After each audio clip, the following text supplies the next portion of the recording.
Abot ka na mo. Matuman yung pagbubuhat ng siya. Kalano na mo.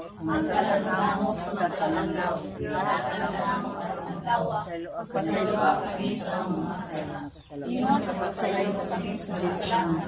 dili kami sa panulay. Ano aluwat sa kami sa kadautan amin. Himaya samahan sa anak ko sa Espiritu Santo.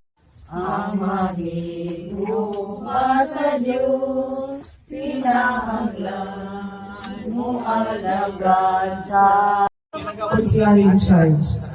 Atong pagpakan.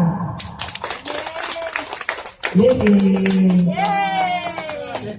ato ba? Isunod na ito ang pingi in tao ni Pres. Basiglae may magpuyo ang iya to purok Pinoon. ako higawaton. O, naghatay sa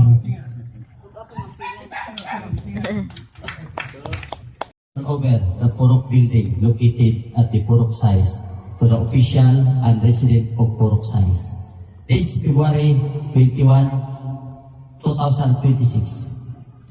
This building is a symbol of unity, cooperation, and shared commitment to community development.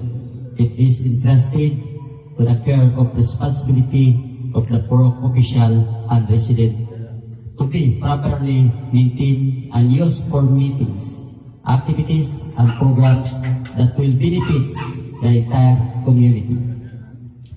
May this facility serve as a center of leadership, service, harmony, and progress for many years to come. This turnover is hereby declared official. Signed this February 21, 2026 at the Barangay Poblasyon Mahayag, Sambuanga del Sur. Kining iyabi sa 42,000 ako itong i-turnover dito ni Kapitan.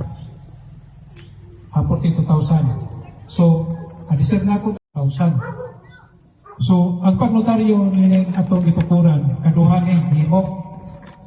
Kay pagpalit ni Kapitan, dito sa tagiya, iyaha mangalan.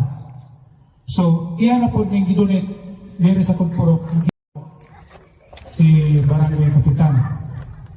Mamagani nga, doon ay budget sa Batang Purok nga tag 44,000 diri sa atong Purok, pero ang atong nadawat is 42,000 ra kay di po. Sumba!